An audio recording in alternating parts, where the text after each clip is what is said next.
if we were in relationship counselling, we would always say, never have just one person be everything to you. That's a recipe for disaster. And quite often people get into that relationship with their supervisor, and then that becomes really difficult because your supervisor cannot be everything for you, because things might get a bit bumpy in that relationship. Then what happens? Your supervisor might go off on leave or, be really busy with other things. Then what happens? So having lots of people who can support you, and in different ways and in different times, I think is really important. Welcome to this new episode of Beyond the Thesis with Papa PhD.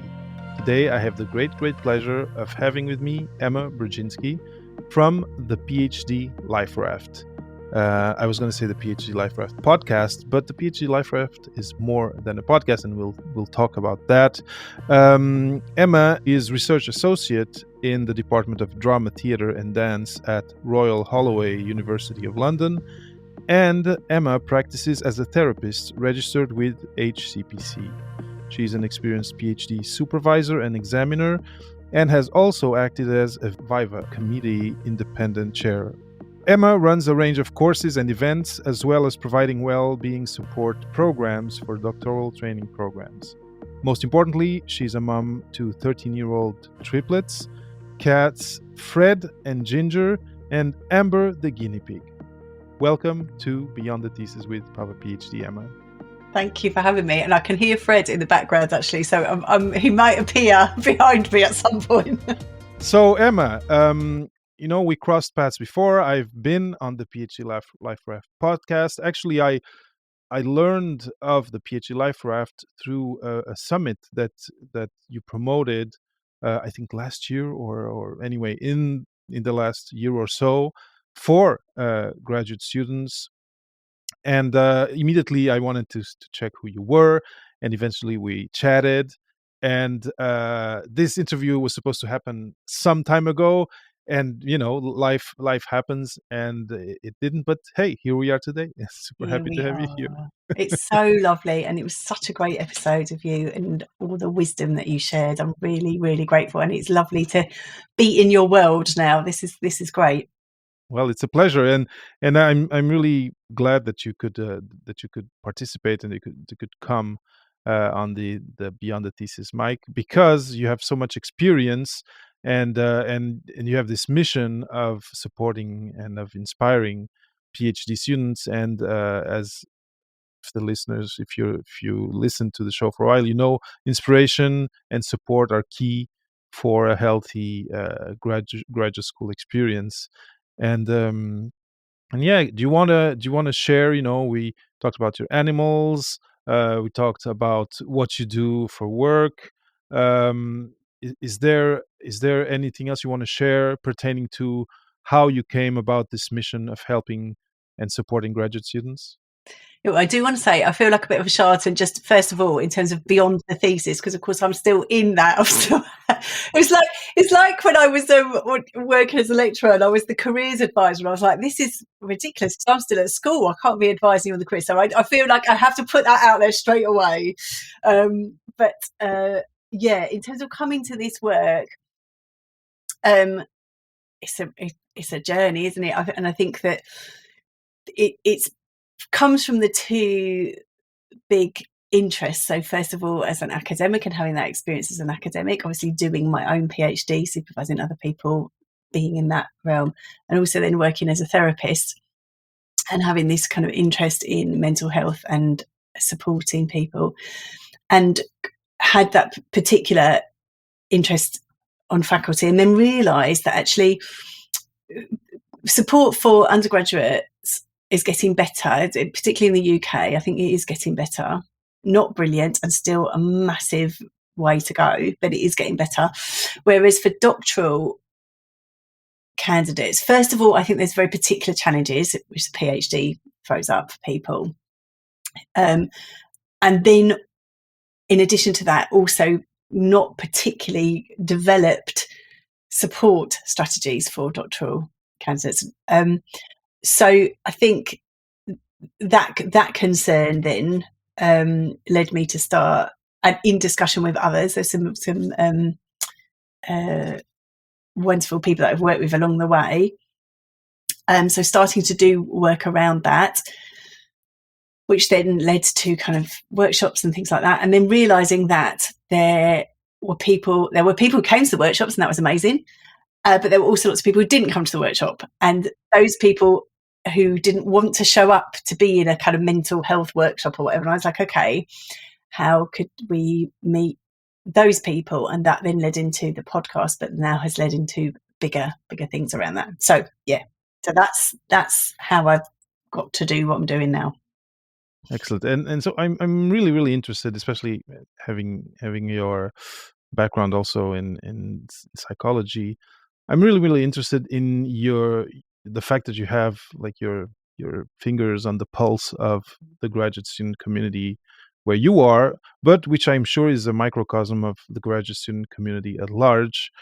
And I'd really love to explore with you your experience, and of course without disclosing any any specific information, but um, in general strokes, brush strokes, what are the challenges today in 2023 that are top of mind when you think of the community of graduate students? What problems are they dealing with that are, let's say, hindering them the most in having a healthy, happy, productive journey through graduate school?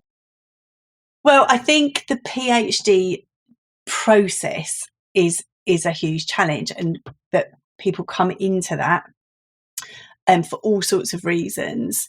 And it is a transformational process, which I think people aren't always totally switched onto. That they're coming in to do a research project, and they kind of get that bit, but actually that journey towards being a doctor, as you know, means that you'll end up a different person than you started out. And that is huge, because I think people don't necessarily realize they're signing up for a transformational. Exactly. And I always say, because I mean it, that I think the PhD is a personal development program, and you get your thesis as a kind of bonus. And so that is a challenge in itself, in terms of like, oh my goodness, now the way in which I'm approaching the world is changing, the way in which I'm organising my time is changing, the relationships around me are changing. So I think that is a huge challenge. And within that, there's this sense of coming into yourself. I think this sense of, and all that can mean, because as we know, you go into an undergraduate program, and people coming into a postgraduate obviously have done very well on undergraduate and masters.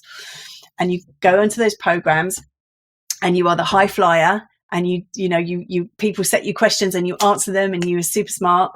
And then you get into research work, and it is very different. It's a very different thing. You have to nobody's going to set you a question. You have to set yourself a question, and you have to teach yourself the material, and then you have to answer the question as well.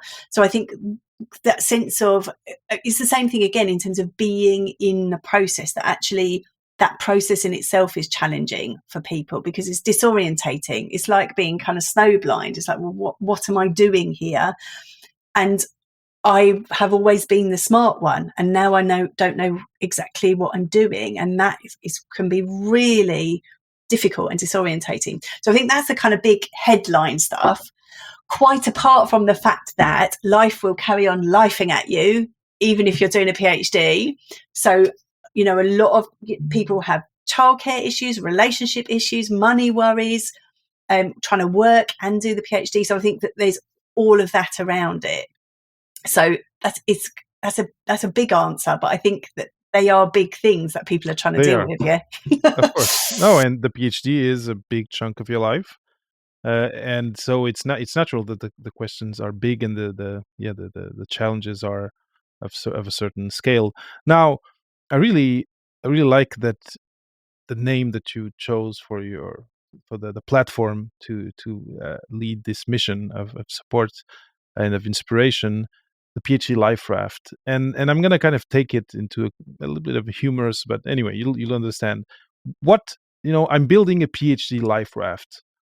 What are the main pieces I need to build this life raft?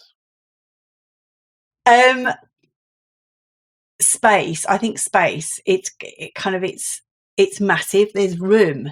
There's room to to take up the space that you need to take. I think that's really important.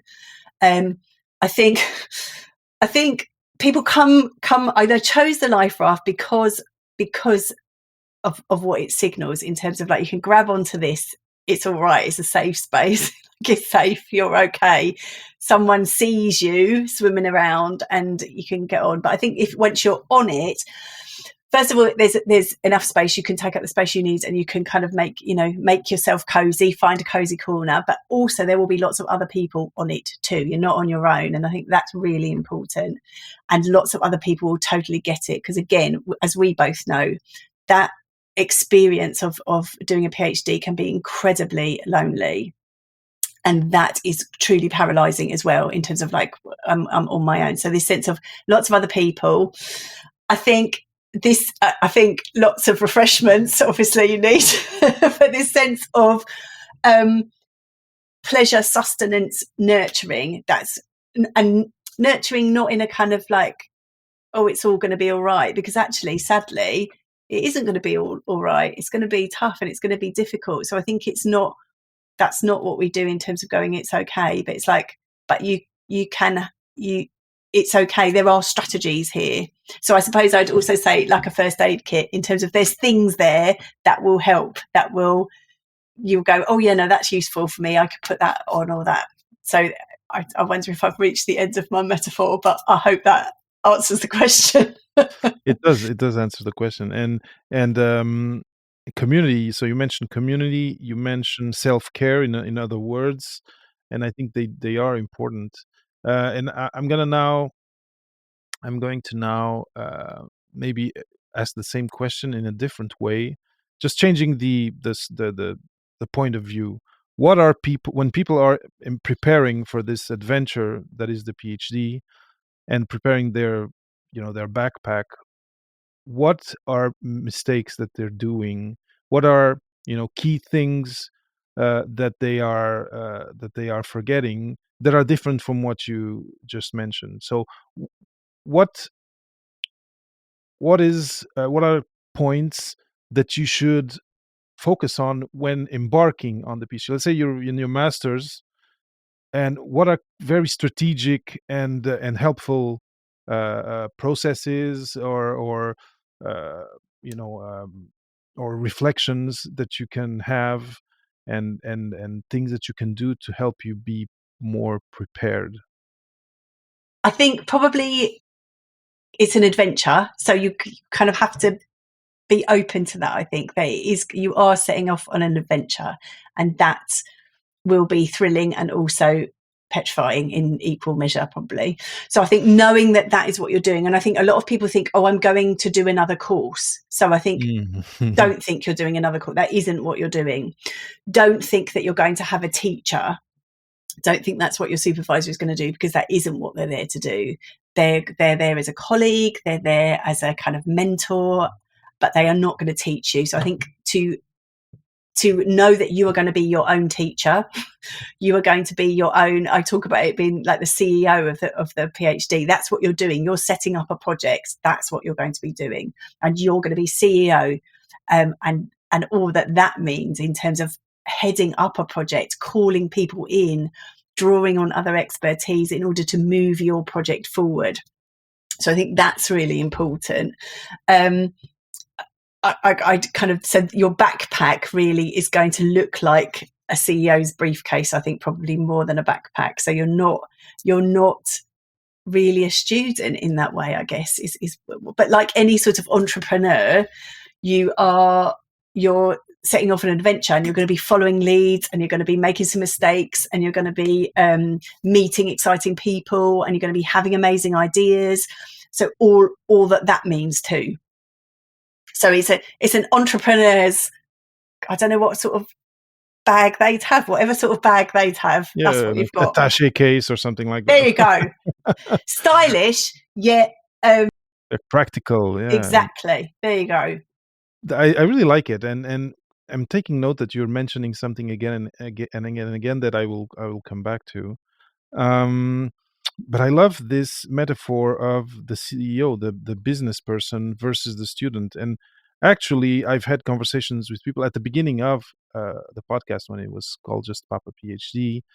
A student who now she has her PhD. She said, I no longer refer to myself in conversation as a PhD student. I refer to myself as a PhD researcher. And I was like, wow, it really does change the way you feel about yourself when you're in a conversation, but also the way people will react to you.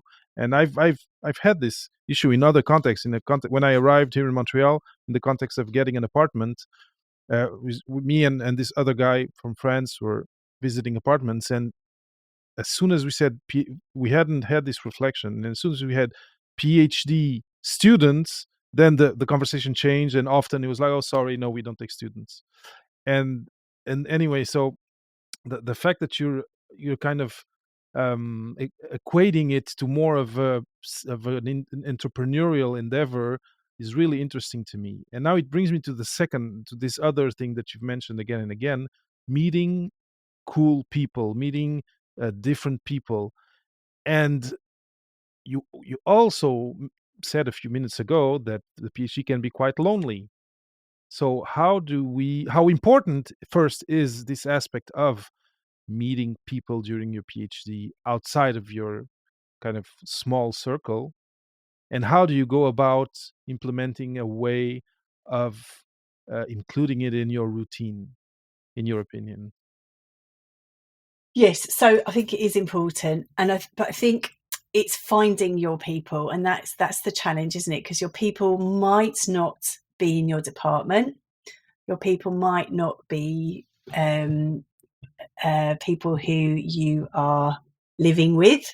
They might, so it's kind of they'll all have roles, I think, and I think you want to know that you've got, if to go back to my metaphor of the kind of board of directors, you've got a big board of directors, you've got lots of seats at the table, and so in being on the lookout for the people that you want to draw in. And those will be different in the different phases of the PhD. I think you absolutely need to have people who are cheerleaders all the way through and just think you're brilliant and are going to remind you of that. So get those on board straight away, I'd say. And those people might be the people that you live with, and they might be your family, and they might be long-term friends.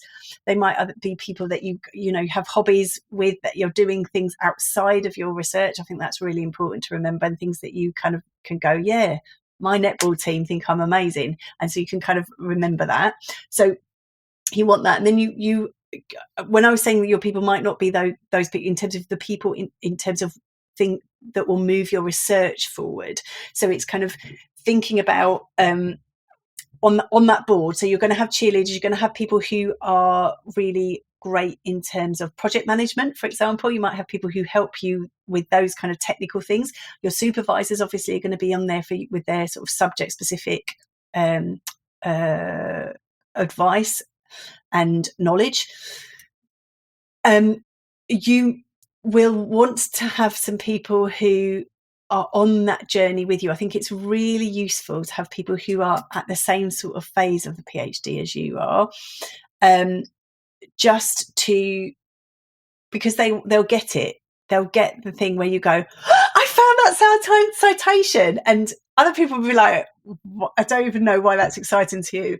Or, I got an abstract accepted. And you need people who absolutely get why that's such a big deal.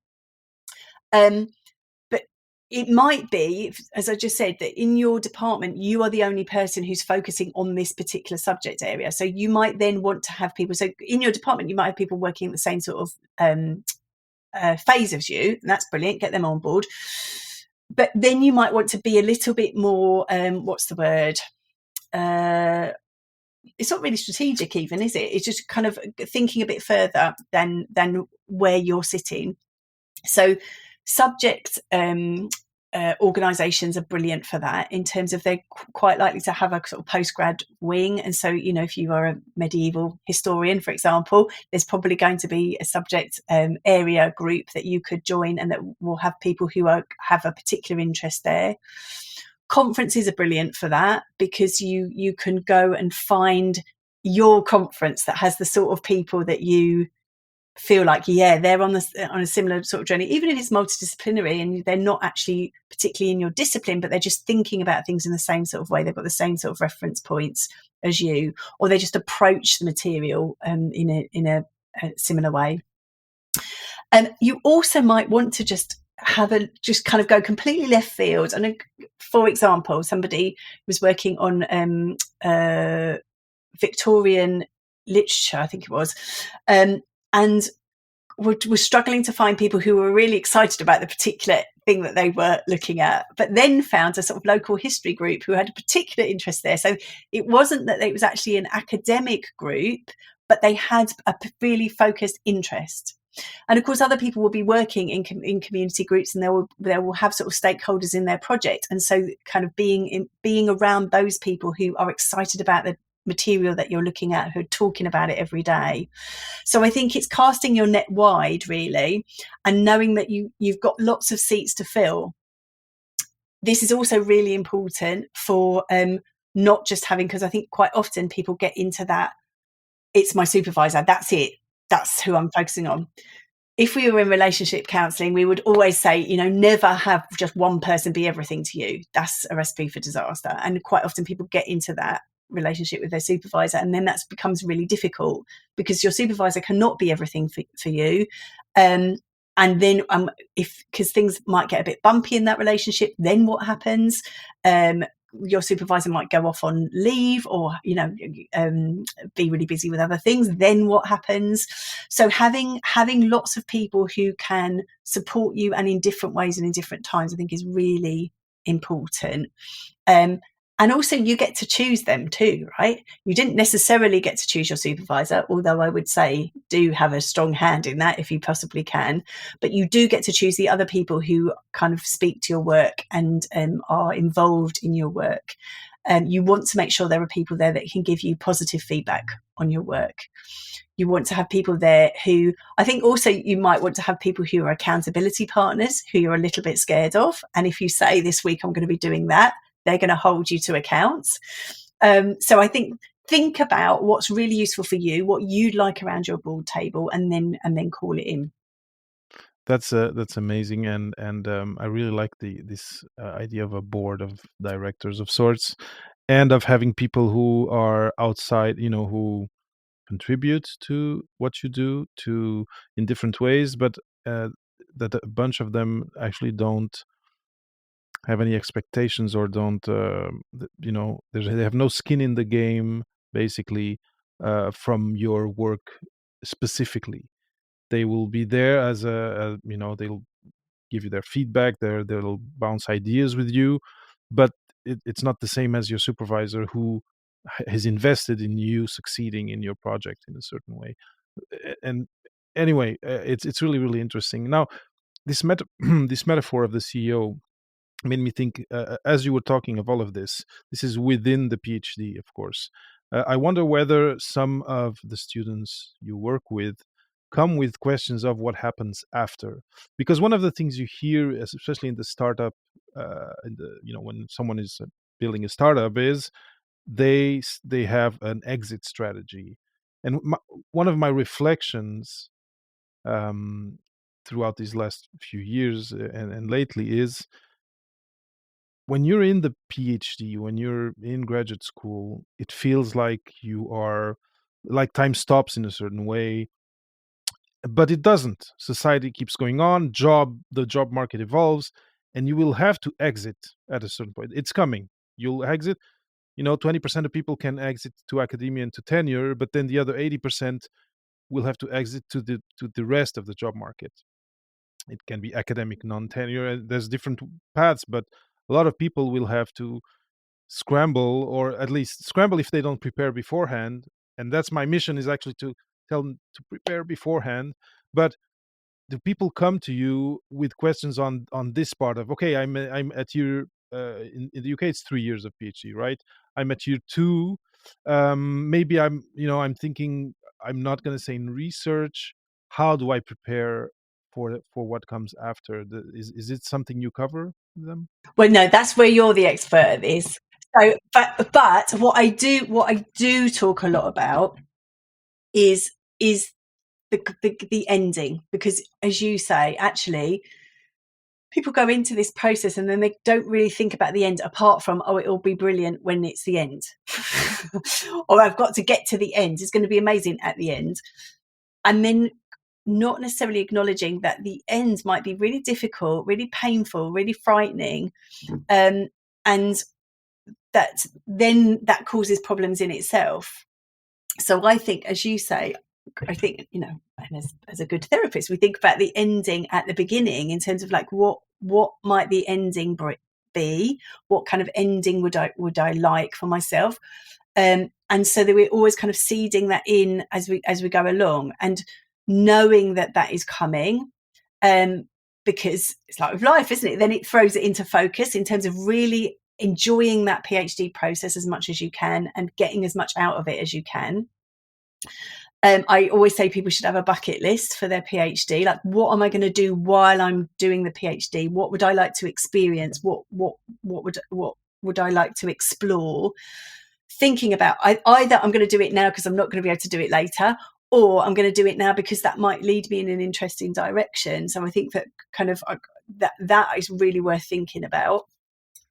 And then as you come towards the end, I think it's important, because I think the end can often brings up, and as I say, I have to approach this kind of more from a therapeutic point of view, but the end can bring up a lot of grief in terms of coulda, woulda, shoulda, what might have happened, oh, this, and that's can be really difficult.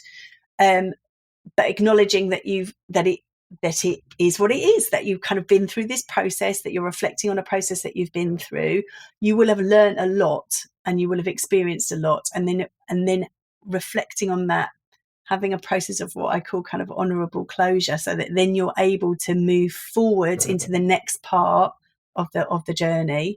And I do think it is really useful to think about in those end stages what comes next, because as you will know as well, someone described it to me as the kind of void that people kind of just go to the submission. They're just going to the submission, and then after that, there's just a void.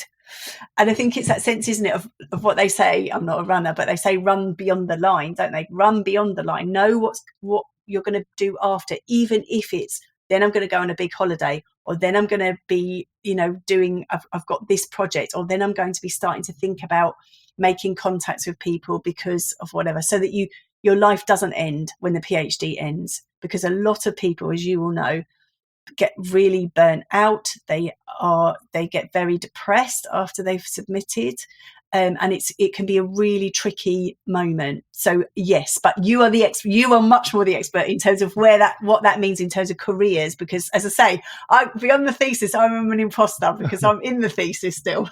No, but let's say I am exploring that aspect with each guest that comes on the show, but I really, for example, en passant, you said the term honorable closure. I'd like for you to expand on it a little bit, but I just want to mention one thing, which is it's really related to what you just said about the importance of thinking about the after early on.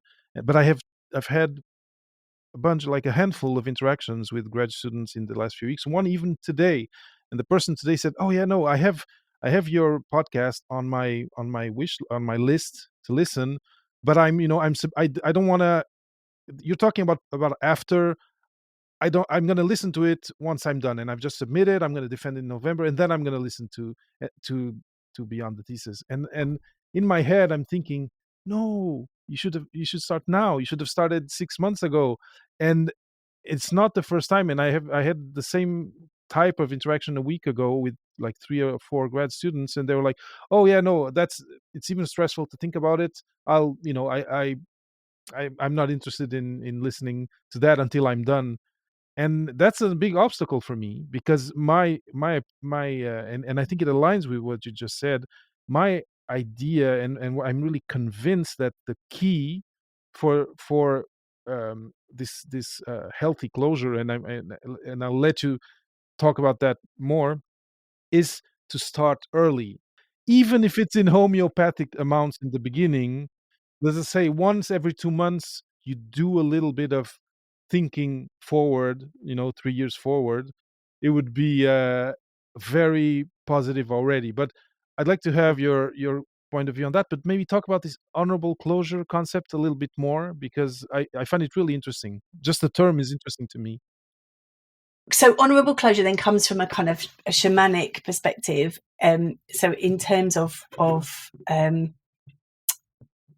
this kind of soul work, and I think that PhD work is soul work, but this sense of truly honouring what we've been through, because we can kind of want different things for ourselves, but life is going to happen.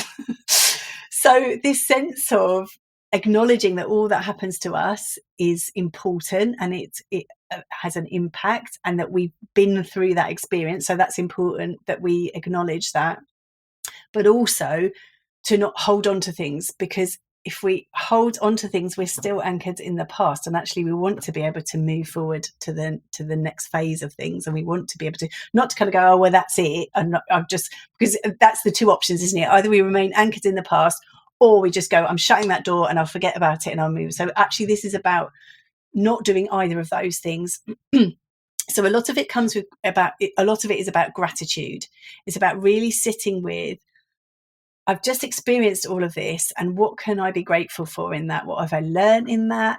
What do I now know about myself or other people or the world? So the sense of kind of really reflecting with gratitude on that, and then acknowledging that that was an important experience that you've been through, and then often having some kind of ritual practice that really does honor what all of that was. And from a shamanic perspective, we call on the elements for that. So either earth, air, fire, or water. So you might plant something in the ground. So you might create a little ritual for yourself. So you plant something in the ground, or fire is such a powerful element. You might, light up, we have candles, don't we? Or write something and write the things that you want to let go of, and then set fire to them and watch them go up into the ether. So this sense of knowing that you're in this moment now, that you're going to honor what has been, but then also allow yourself to let go of what you're not going to take with you, and hold in your heart what you are going to take with you as you go forwards. And then perhaps some sort of ritual practice that really marks that moment, how significant it is, and that you're going to move forward.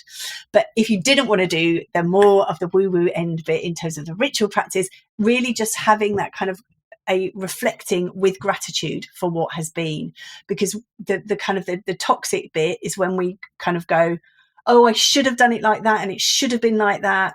So when it was that experience, that's the experience that you've had, and that's what you can acknowledge and go, yeah, I appreciate that, or this has set me in this direction. So I think to take a moment to do that, rather than just, especially with a PhD, this is a huge life journey that you've been on, and to kind of go, right, okay, on to the next thing. That's this sense of just kind of acknowledging and as say honoring all that was part of it, all the difficult bits as well as all the amazing bits too. It's interesting, and it feels to me like it could be almost a daily practice, even what you're saying. Yes. Difficulties arise every day, especially in a PhD. Now, it's very interesting to me, and it makes me, the image you're giving me is of someone, as a graduate student who is very rooted, who lives the moment, and who's able to, have small, who's able to let go of some things quickly, and if they are not useful or not positive, etc., and maybe even thank them for having happened and for the lessons you've learned from them. But sometimes it's hard, and one of the things that I remember is, well, I changed continents to come to come to my PhD, and a lot of people do change, maybe cities, but also countries and continents, etc. And then I feel that the culture, the culture kind of often pushes you to start shedding some of your core elements of your identity, and adopting this new identity, which is, I'm now a scholar, I'm now an academic, I'm now a researcher. I no longer do theater, or I no longer do whatever, martial arts, etc.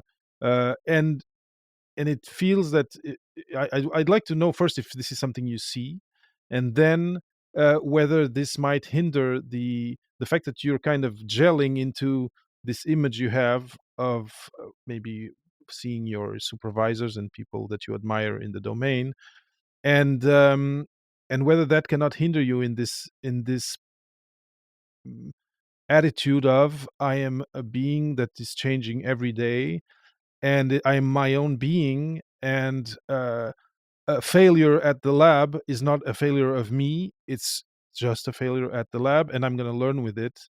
And because a lot of what I see is people dealing with shame and failure and feelings of failure, just for the fact of not staying in academia, for example, at the end of their PhD.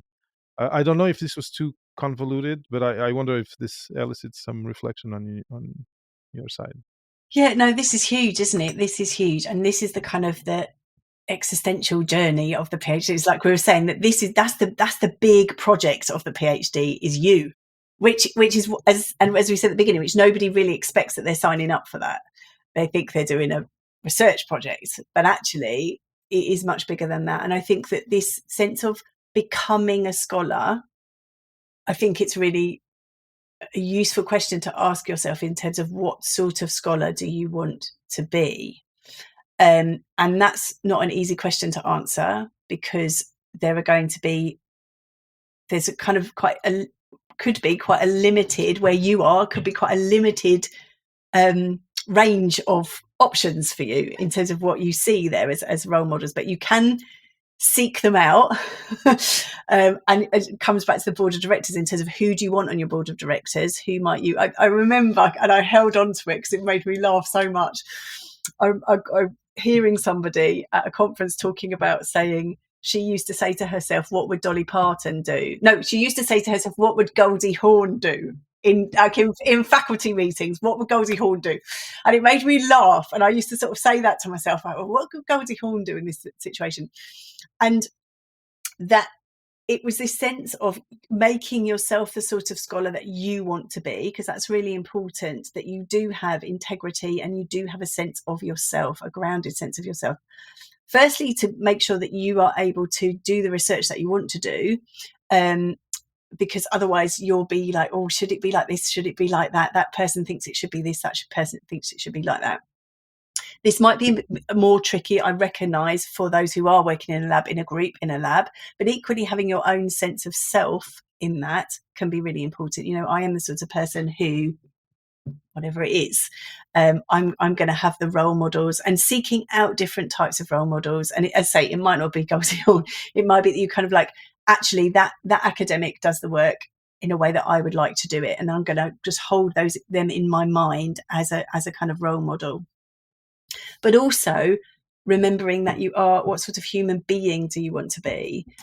Because there is that kind of cultish aspect of academia that wants all of you. It wants all of you, and it will suck you in. And so that you don't have a kind of sense of yourself beyond it. And that, just like in a kind of cultish situation, is dangerous, because if you are on your own in this different kind of environment, and you're doing what you're told, you then can lose a sense of who you are. You become very vulnerable in that way.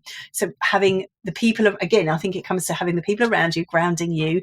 You are bigger than the PhD project. You really are, whatever that means for you. And we were saying at the beginning, in terms of pets, it could be that you walk your dog every day, and that kind of helps you to remember that there are other things going on in my life. There are things that are more important. So I think that's a kind of rambling answer, but this sense of, yes, having perspective. It is really important that you're going to have your kind of scholarly identity, but that scholarly identity will be part of a bigger picture of you as a person.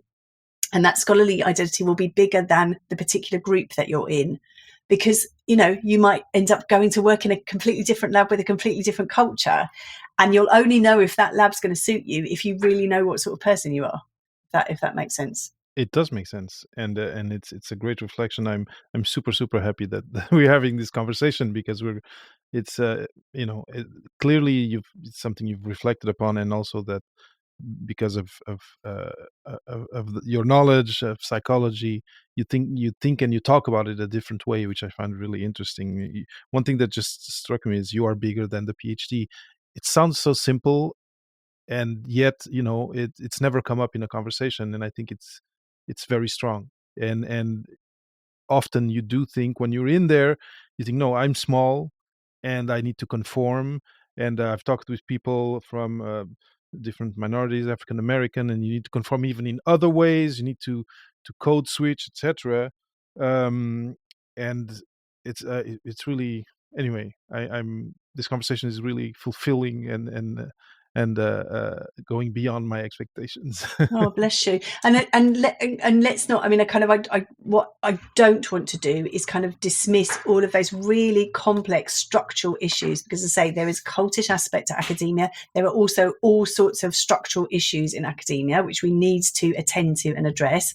And this makes it easier for some people to go, okay, I can take some control in this situation, because there are going to be people who are more vulnerable than others in that sort of situation. But for everybody to have their people be grounded and be supported in remembering how important and amazing they are, because that's the bit that really brought me into this work. Is it literally broke my heart seeing these amazing, switched on, smart people with so much that they want to do and so much that they can offer, feeling incapable, small, stupid, like they shouldn't be there. And it's like, if you feel like you shouldn't be there, you absolutely should be there. Do you know what I mean? If you feel like you shouldn't be there, you're exactly the sort of people who should be there, because that's what's going to shift dialogue. That this is what the scholarly community should be about, isn't it? It should be challenging orthodoxy and thinking about things from different perspectives. That's absolutely what we need. So yeah, I think that I'll get off my soapbox now, but I do feel really passionate about it. No, I was going to try and get a final quote from you, and you just gave it to me like that in a silver platter. Now, if people want to say thank you for something you said, just ask you questions, how is the best way for them to reach out to you? On what platforms can they find the PhD Life Raft? Can you just quickly share that info? In terms of social media, I'm mostly on Instagram at PhD Life Raft. And then on my website, which is phdliferaft.com. And then in terms of the podcast, that's on most podcasts. So is it a server? I don't even know what it's called. On all the common podcast platforms, and it's just PhD Life Raft. I will share all of those in the episode's show notes. Emma, what I feel that I've learned with you today, and the thing that's staying with me as a kind of overarching theme, is you are bigger than the PhD, and I remember feeling really small during the PhD. If you're able to not feel small, it's going to help you a lot. But I think the keys to not feeling small are, first, not isolating yourself, and this is also something you've said and you reinforce, which is the importance of having a village, of having a board of directors, of having a community around you. That means that you're not alone with your supervisor in that whole adventure, but that you have champions, you have people with peers with whom you can discuss and exchange ideas, and you can have kind of board members who can be like more mentor like, and that have no expectation, or will no gain nothing from the results of your research, but the pleasure of seeing you succeed. And I think that's very, very important. And of course, it's depending. I myself am an introvert mostly, and it's not easy to go. And I know some people, and I've talked with students with whom I talked with a group of students. I said, you need to reach out to different people. Use LinkedIn; it's kind of easy.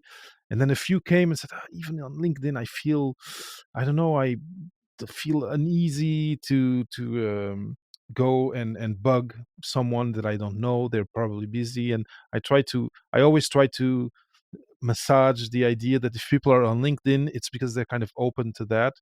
But uh, if you're listening and if you are alone and if you're starting, add one person, add two people, have a little bit of a tribe form around you, because going it alone is really, really tough. This would be for me the key thing, is not staying alone. But then you shared so much more.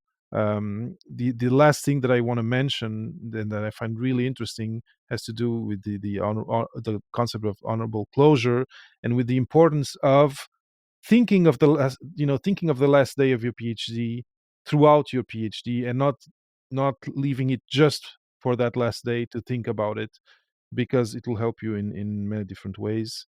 Emma, this has been great. I don't know if you have a last word based on what I said, but we're reaching the end of the interview, sadly. But not sadly. I'm super, super happy that we've had this conversation. I hope we continue it on other, other platforms, or because these are things that are not easy to talk about, not easy to find language around, and I really like how you were able to communicate them in a very simple and warm way. Bless you, and thank you so much for this opportunity. I think really, it has been a real pleasure to find you and to find people, because I think equally, as people working to support PhD researchers, we need community too, don't we? We need to know, because often what we're doing is kind of countercultural, and actually having, to me, this feels very precious to have that somebody else who kind of gets why this is important. So thank you for that. Thank you for listening to another Beyond the Thesis conversation with me, David Mendez, and my guest, Emma Brodzinski. If you found any value in this conversation, please share it with someone like you and help Beyond the Thesis reach as many ears as possible. And if you want to help a little bit more, please go to papaphd.com/audience and fill in the survey that is there for you, and leave a comment so I can give you a shout out in a future episode. Thank you for being a fan, happy listening, and happy sharing.